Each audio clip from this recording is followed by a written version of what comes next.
So we are going to go through the free agency winners and losers here, Tom. We got a lot of winners, some losers too. Can't wait for everyone in the comments to say that I'm hating on their team, which I probably am for some, but we'll get to them. YouTube commenters, Facebook commenters. I apologize in advance if I said your favorite team didn't have a good NFL offseason. Tom Downey is, and then finish the sentence in the comments section below. We are indeed presented by Mizzen and Main. Check them out, comfortable.af. These are fantastic performance fabric shirts that you will absolutely love. Go on to that website, made right here in America. Fantastic products at that, Tom.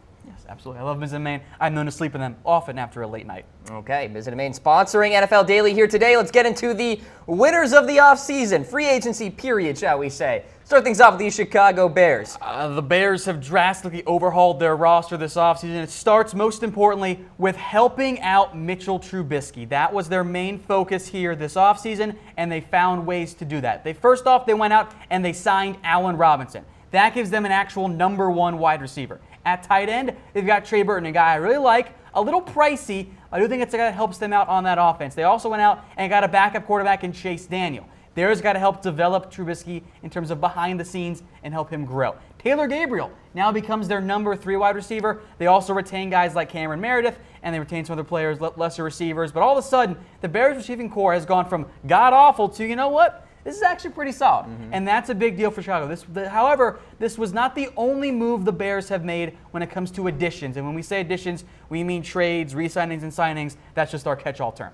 On defense, Aaron Lynch they've signed. He could be another edge rusher option. He reunites with the Bears DC. Maybe he has a little bit more success, although Lynch has had some off-the-field and focus issues. Sam Acho's back as an edge rusher backup type, and their corners are also back. Huge. Kyle Fuller got a big deal, kind of worth it. And then Prince Amukamara also back. I think for the Bears, they've really kind of figured out a lot of their key pieces, and they've trimmed a lot of the fat they had in recent offseasons. Mike Glennon, he is gone. Marcus Wheaton, he is gone. I didn't really like cutting Josh Sitton, but he's gone.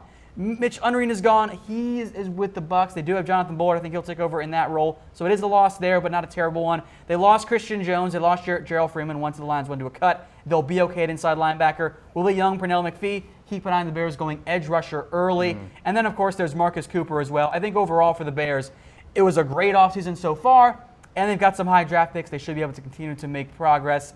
If Ryan Pace has hit on these guys, which he did not hit last year, but he structured the contracts in a way that allowed them to get out of those deals early, I think the Bears are now back on track in their rebuilding process. All right, so we've got the Chicago Bears as a part of our free agency winners list.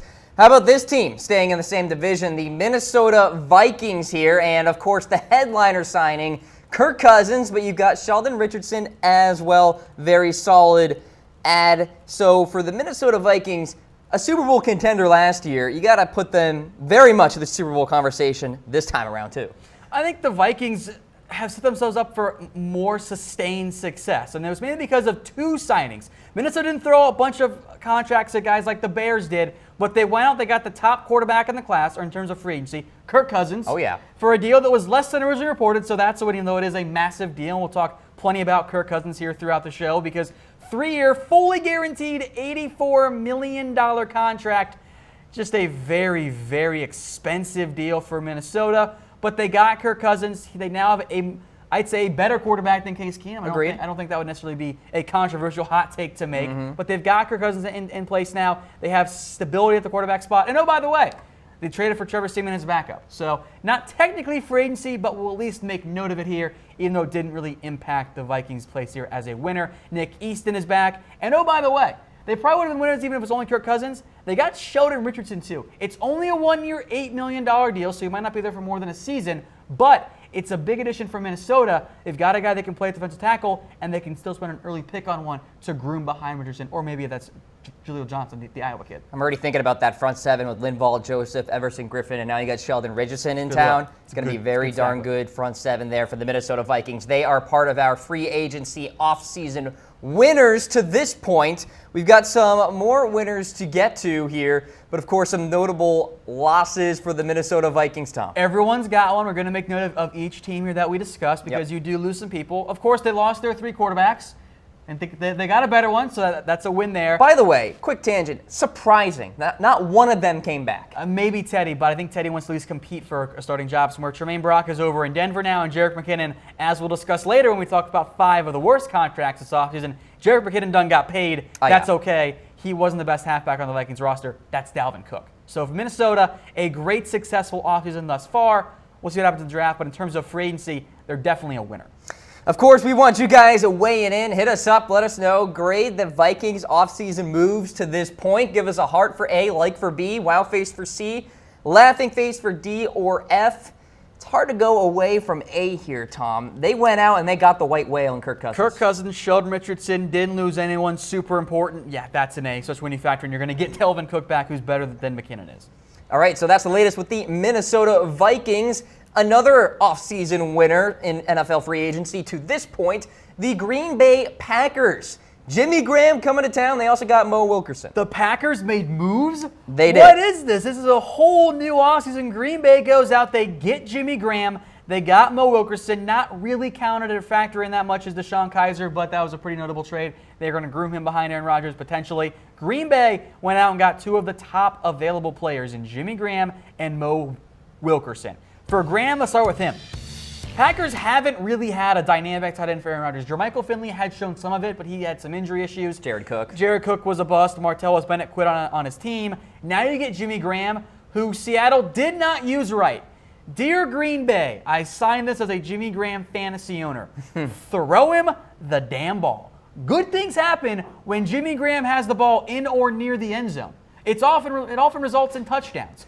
Having Jimmy Graham at tight end gives the Packers another element. I think Aaron Rodgers is going to love him as well. They got Mo Wilkerson. And oh, by the way, they cut Jordy Nelson here in the process. And when it comes to the way the salary cap works out, the amount of money that the Packers save for Nelson ends up being relatively similar to what the Packers paid Jimmy Graham and Mo Wilkerson. So yes, they cut Jordy Nelson, but it was a good move, I think, in the end for Green Bay. They got a little bit. They did cut some fat there. They also traded away Demarius Randall. They had too many corners. I think with Randall gone, they can also more fully commit themselves to drafting one early if there's a guy available. And we knew that either Jordy or Randall was going to be cut. So yeah, it was not surprising at all. They tried to get Jordy to take a pay cut. Yeah. He said no. Cobb, I think, might be on the chopping block again next year, or might not be brought back next year. But Green Bay, they stuck with Devontae Adams. I'll take Jimmy Graham over Jordy Nelson. Yeah. Like, I know that Graham is aging. So is Nelson. And Nelson did not look the same when he came back from injury, unfortunately. And Jordy Nelson, now a member of the Oakland Raiders. Let's check in with the next winner in free agency, the Philadelphia Eagles. Usually, Tom, when you win a Super Bowl, you get complacent, you sit back, it's hard to bring all your players back. They have done a great job. Not only that, normally when you win a Super Bowl, you get poached on the coaching staff, which the Vikings had happen, and you also end up losing a lot of guys in free agency. The Eagles lost some of those guys, but they have been so aggressive this offseason. Now, we're going to factor in trades maybe a little bit more here for the Eagles than, say, the Packers, for example. But they found a way to get Michael Bennett. Great trade there. They got Nigel Bradham back. I was genuinely concerned that the Eagles were not going to have Bradham back next year because of his contract, because he's going to have so many demands. 5 years, $40 million. They found a way to put him into the roster, make him fit. Zach Ertz took a restructuring. They cut some of the players like Brent Selleck. But you now have Bradham back at linebacker. That's huge right there. And oh, by the way, you lose Bo Allen, and you go and you get Haloti Ngata. It's not bad. Like, I think I'll throw out a comparison. This is Patriots-esque. You go and you get a veteran who's going to make one more run for you. Getting Ngata was a great pickup. I like the trade for Daryl Worley as well. And they got rid of Torrey Smith, who was overpaid anyway. That's okay. LeGarrette Blount is gone. That's okay. They have Jay Ajayi. I'm a big Trey Burton fan. They'll be okay at tight end with Zach Ertz as long as he's healthy. They could spend a high pick as well. Patrick Robinson. That's the key one, Tom. Yes, but I think the Eagles are going to be fine because guys like Sidney Jones are going to be more fully recovered from injury. Okay. So the Eagles, I am stunned because they shouldn't have been able to do anything. Instead, they stayed aggressive and found a way to do it. The Eagles are an easy offseason winner in my mind. All right, so there are the Philadelphia Eagles. Let's take a look at the Los Angeles Rams here, a team that I think, Tom, has a very real shot to go to the Super Bowl next year because of the offseason that they have had. Okay, I can see it. I can see it. Okay. I don't know if I fully trust Jared Goff quite yet in terms of that end, but we did just see Nick Foles win Super Bowl, so anything could happen. With the Rams, in terms of what the moves they've made for signing, look, they tagged Lamarcus Joyner, they re-signed John Sullivan, but I think it'd be foolish to ignore the Rams and let them count because They traded for Aqib Talib and Marcus Peters, and they re-signed Nikhil Roby-Coleman, and they kept Tavon Austin as well somehow with a restructured deal. So the Rams secondary all of a sudden has gone from it's pretty good to it's like best very in the good. NFL. Yeah. Like, oh my God, Talib and Peters. At least in the NFC. And even on like the losses side of things, yeah, they traded away Robert Quinn and Alec Ogletree. They freed up space to get a guy like Talib and Peters. Yes, they lost Sammy Watkins. Yes, they lost Tremaine Johnson. Getting guys like Talib and Peters doesn't impact them on the compensatory side. When the Rams get back to comp picks, they're probably going to get a third for both Watkins and Johnson because they lost them in free agency. So, yeah, they traded for Sammy, gave a second-round pick, and lost that. They're going to get 2/3 most likely back. So, I actually think the Rams are a winner. I think this is an example in particular of teams knowing how to play the compensatory pick formula. The Rams will end up with at least a third and a fourth, more likely 2 third-round picks because Watkins and Johnson are among the highest-paid players in the NFL at their respective positions now. And you know who else is in town? Ndamukong Suh. Maybe they can land him too. If they land Suh, Wow.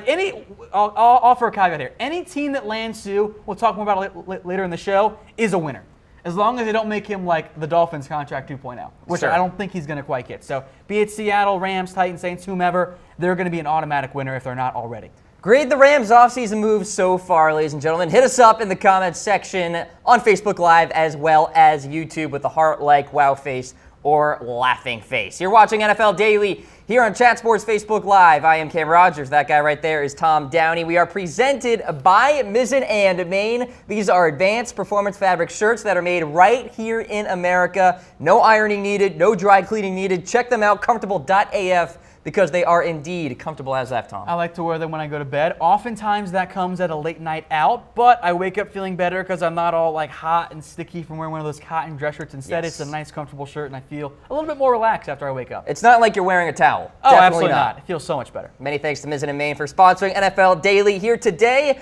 Let's continue along with our free agency winners, and we've got the New Orleans Saints here, Tom. A team that I talked to you about earlier today, Patrick Robinson, huge addition. We have the air quote addition in Drew Brees. He is staying. Signings, re-signings, additions. It's just the catch-all term because it doesn't make sense to have signings / re-signings / trades because Too many slashes. That just makes it all kinds of bad graphics. Doesn't fit the graphic, yeah. I don't necessarily love the per-year money given out to some of these players that the Saints had, but we'll start with Drew Brees. Had the Saints lost Drew Brees, automatic loser. Like, I don't care what else they did, they would have been an instant loser in the offseason because you couldn't let Drew Brees leave. Had he left, $18 million in dead cap money gets accelerated onto the Saints' salary cap. That ain't good. Thankfully, that didn't happen. Now, Brees is still under contract, and the thing I like is, yes, at some point with the way Drew Brees' contract is set up, with the way the Saints have spent money, they're going to get to a point where, like, we got no money. We got quite a bit of dead cap left on our contract. That's going to kind of end up being the case. For example, let's say the next 2 years, it's 33.5 for next year's cap hit. It's 10.5 dead cap no matter what in 2020, unless, of course, there's another restructure. So there is quite a bit of significant money that's going to have to be paid for Drew Brees. But I like the Saints being aggressive and saying, you know what? We're in our window. Let's go make a move here, and let's go get some of these guys like a Demario Davis. A big addition at linebacker, 3 years, $24 million. Patrick Robinson, 4 years, $20 million. And then Kirk Coleman. I don't love that signing in particular, but they did need another safety with Kenny Vaccaro most likely set to leave. They got one of those guys. It's a good addition on that end. And I think perhaps most importantly, they re-signed Alex Okafor. That in particular was a good signing Very important. that I'd like to see happen there. Okafor coming back. I think the addition of Patrick Robinson is huge for that secondary. You've got Robinson. You've got Lattimore back there playing the cornerback position, Ken Crawley as well. That is a very solid secondary. I think the Rams are a little bit better, but New Orleans is right up there on that list. So Drew Brees, of course, a big part of the free agency moves so far for the New Orleans Saints, but a lot of notable additions there as you see on your screen. You also see the breaking news bar at the bottom of your screen. The Bills have signed a couple of offensive linemen, Tom. In fact, we're going to talk about them later today. Depth, yeah, we'll talk more about them there, so we will adjust our rumor outlook again then on We that will, end? yes. We got to make changes to the show. Yes. Welcome to live TV, folks. So the Bills are signing Russell Bodine, center, and Marshall Newhouse, tackle there, formerly of the Oakland Raiders. The Bills have needs on that front line. We'll talk about that later in the show. Let's continue on with our free agency winners here. The Houston Texans, when you sign Tyrann Mathieu, you better be on this list, and they are also bringing in Aaron Colvin. And they got Mathieu for $7 million a year. Like, did he take less money to go to Houston? Like, he could have got more in the open market. Now, I know he wanted to take a one-year prove-it type deal, but getting a guy like Mathieu is a huge addition for the Houston Texans. In the past couple years, they've kind of used more of the rotational safety situation. A lot of guys playing a couple different spots, rotating those players. Now with Mathieu, they got an every down safety who will, of course, line up all over the field. I think he's a fantastic addition. I think he'll be a starting safety for Houston. Maybe in dime packages he becomes another slot corner. I think it's a great pickup. Yes, there are injury concerns. Yes, there's a history of other problems for Houston in terms of the way they've had some signings in the secondary. They did re-sign Aaron Colvin. I like that pickup. I like getting Jonathan Joseph as well, though. A little pricey for Joseph, I thought. Yeah. I like Colvin, though. They got some offensive linemen. The contract details coming out today for Zach Fulton.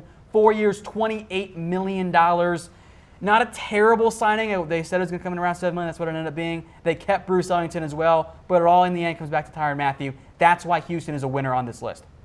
All right, so the Houston Texans with a couple of headliner moves so far in free agency, addressing that secondary as well as that offensive line, two of their major weaknesses from 2017. Let's stay in the AFC South here. Talk about the Tennessee Titans as offseason winners to this point. Dion Lewis comes to town. So does Malcolm Butler. Josh Kline remains. They did lose Avery Williamson and DeMarco Murray, but I think that's okay. Tennessee doing a pretty darn good job. Yeah, frankly, outside of Avery Williamson, I didn't think that they lost a whole lot on that. And the big signing for the Titans was as they become more and more of the Tennessee Patriots, they went out and they got Malcolm Butler. And I thought Tennessee needed another corner. I thought that was an underrated move here. But Tennessee getting Malcolm Butler, I thought was a great addition. And we've got a player card for Butler. It is a little pricey. 5 years, $61 million, $30 million guaranteed. And yes, he was benched with the Patriots in the Super Bowl, but I think we know that probably wasn't the best decision for the Patriots. They would have been better off starting and keeping Butler at cornerback. I think it would have paid off better for them. He is not necessarily going to be maybe fully worth that contract, although as we know, contracts always continue to go up there. But I think getting Butler on the roster was a big addition for the Tennessee Titans there. And also, by the way, I absolutely love the signing of Dion Lewis.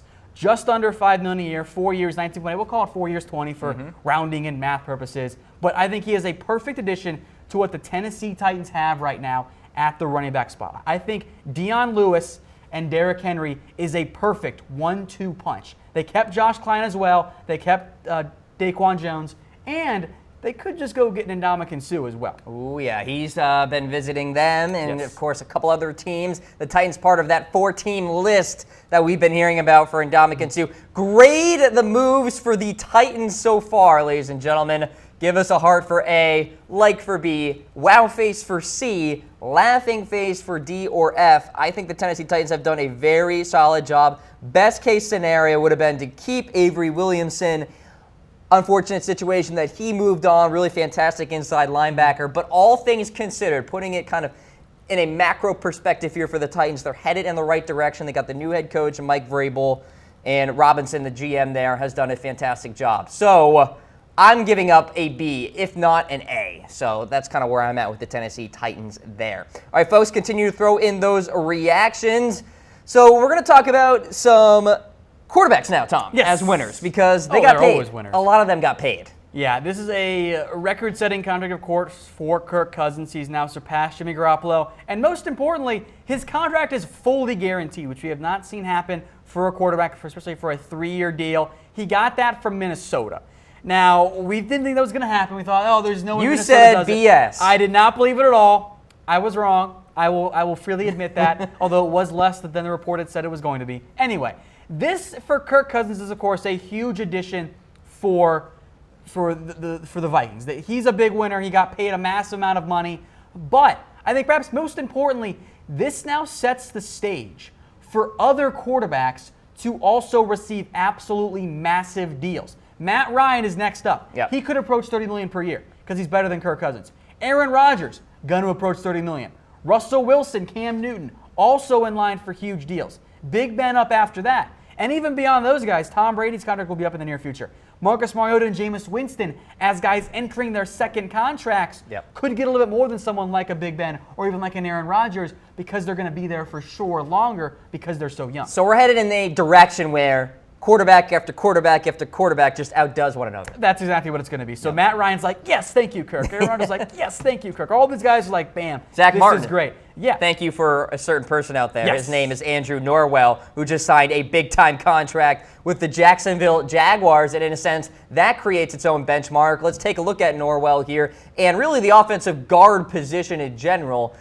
The demand is so high for quality offensive linemen out there these days because the quality of general offensive lines is just not very good. So Andrew Norwell, we knew he was going to get paid. And there you see, it sets the stage for Zach Martin. This is so great for Norwell. And for guards in general, guards are often, oh, you're not a tackle, we're not going to pay you as much. More and more now, you're seeing teams throw bigger money at offensive linemen and at guards, at centers, even at right tackles for a guy like Lane Johnson. Norwell now didn't just break Zeitler's record in terms of compared to the other ones, he kind of shattered it. Yeah. Like a full $1 million more. Like that's more than what other got than Assembly got, than what Trey Turner, what Gabe Jackson got. The difference between Norwell is more than the difference between number 2 and number 5. That's a big deal for the Jaguars in getting Norwell. A very expensive contract, but if you're Zach Martin, perhaps the best guard in the NFL, now you're feeling super excited about, oh yeah, Norwell got 13.3, give me 13.5. And we'll call that my new contract. So he's going to be excited about that one. And guards in general, like, okay, good. And really all NFL players, the salary cap continues to go up, and teams are paying players more and more money.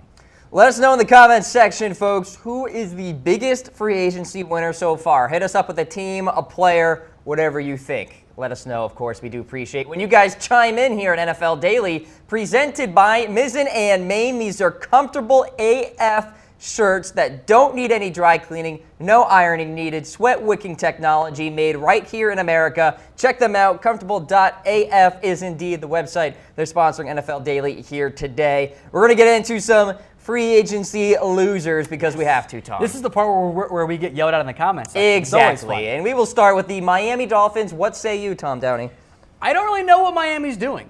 Like, I just don't understand it. I know that they're trying to go through a culture change and they want to overhaul their roster, and that's why they cut Mike Pouncey, and that's why they cut Ndamukong Suh. They shouldn't have given Lawrence Timmons the contract anyway, so they cut him, of course, and they cut Julius Thomas, and all of a sudden now they're down multiple starters. And then, yeah, you lose Jarvis Landry, and then you go throw 3 years, $24 million at Albert Wilson, and then you throw 2 years, $12 million at Danny Amendola, because you drafted Leonte Carroo and you have Jakeem Grant and all these other wide receivers. I just don't really understand what's going on with the Dolphins and the way they're setting up their wide receiver situation. Albert Wilson probably overpaid, although I know NFL teams like him, but you're going to pay a guy $8 million who had that limited production? Just doesn't make a whole lot of sense to me, and that's what bothers me with what Miami's doing. Cam, here's my big concern. Yep. What's their path? What's their structure? What are they trying to do overall right now? I don't have a great answer for you. And that's why they're a loser in your book. Yeah, because like it's just confusing in general. Like, I love the Josh Sitton signing. Mm-hmm. I don't think Daniel Kilgore is very good.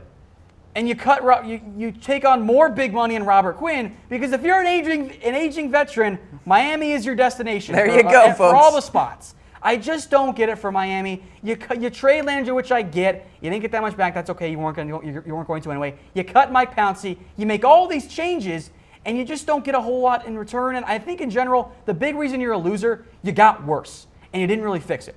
So Sitton comes in, Kilgore comes in. Clearly they want to fix the interior of their offensive line, but they got a hole at the running back position. Damian Williams is off in free agency, visiting with the Chiefs right now. Their top running back is Kenyon Drake. So the Miami Dolphins, I know, are hosting DeMarco Murray, so maybe they sign him, but they have a need at the running back position.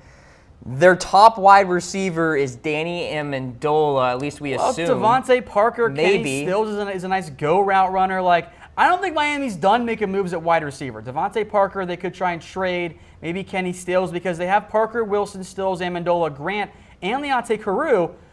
And Isaiah Ford, who I like, but I don't think he's going to make the roster now. I don't think they're going to carry all 6 of those guys. They got to make another trade there. So it's just confusing. I don't fully understand what Miami's trying to do, and I don't know if Miami understands what they're trying to do either. Okay. All right. And So that's the concern. Miami making us scratch our heads so far in free agency. So is this team, the Indianapolis Colts, with so much salary cap space to spend here, Tom, have really been fairly quiet. They've made no moves, Cam, and this is something you mentioned off the air. What's the moves that have been made by the Colts? There are none. They got all this cap space, and they're just not spending it. Do you have an explanation for why there, Cam? Well, you have Denico Autry as literally the only notable free agent signing for the Indianapolis Colts. Number two, I thought they were going to make a very, very big push towards Andrew Norwell to get him to come to Indianapolis. The fact that they have failed that Chris Ballard has failed in that hunt is shocking to me. Somehow the Jacksonville Jaguars were able to lure him over. Another thing is the Indianapolis Colts let Rashawn Melvin walk. They should have brought him back into that secondary and had a really great 2017 campaign. They let Melvin walk to the Oakland Raiders, so he's with the Raiders now, and so there's all these misses, these whiffs, these swings and misses here for the Indianapolis Colts that are shocking to me because of the ability to utilize the money that they have and just fail in doing so. It's a failure on the leadership of the Colts. I know that the Colts want to build through the NFL draft, and I get that. And I don't necessarily hate that idea. But you've got cap space to spend. I don't want you to throw extra money at extra players in general. And I think I do applaud the Colts for being financially responsible. But you cut a guy like Jonathan Hankins in particular. Why would you do that? I think he still fits the defense a little bit. I know they don't value one techniques as much, but you haven't done anything. And I'll mention this right now. The Colts will be draft day winners. They are absolutely going to win the draft. They've got all the picks that you could possibly want. But that doesn't make them free agency winners because they haven't done anything. And the thing is, they've also tried. They've had interest in offensive linemen, and they've missed all of those guys. And that's an issue for me as well. So that's just kind of where I think we sit right now with the Colts, just failing to make moves, even though they've tried. And I think that is an issue in general. Because if you're not making moves and you've failed and you've tried to make moves, you're a failure. Like that by very definition there. So I think it's a D for an F right now. With that said, post-draft, it's going to go up to like a C or B because the Colts are loaded. Yeah, we'll see what they do at number 6 overall because they moved back due to that trade with the New York Jets. It'll be really interesting to see. You know, Tom, a lot of Cowboys fans out there have been very angry for the lack of action so far in free agency. We've got Dallas as an offseason loser. The notable signing, re-signing, however you want to put it, DeMarcus Lawrence with the franchise tag. But other than that, yeah, no. Well, look, the Cowboys' big move was re-signing DeMarcus Lawrence. That was their big addition. They put the restricted free agent second-round tender tag on David Irving. They re-signed their center, LP LaDucer, who you know is good because he's never had a bad snap, but it's still a long snapper on that end. The key losses for the Cowboys, they lost Hitchens. They lost their fullback. They cut Orlando Scandrick. They also lost Kyle Wilbur, and they cut Benson Mayowa. You know, not the worst thing in the world on that end. But when it comes to the Cowboys, all the fans want them to do something.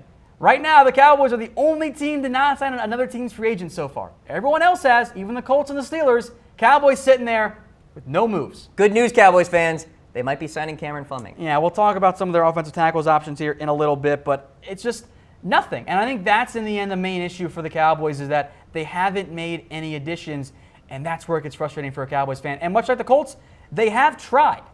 They've tried to make additions, and they try to go get someone, for example, like a Sammy Watkins, and they missed. They weren't able to do it. Mm-hmm. And instead, now they're sitting there with no signings, and the fan base is grumbling about, when are we going to get our addition? When are we going to get our big-time player? Cowboys fans, it's your time to vent. Grade the offseason moves so far. Give us a heart for A, unlikely by any fan.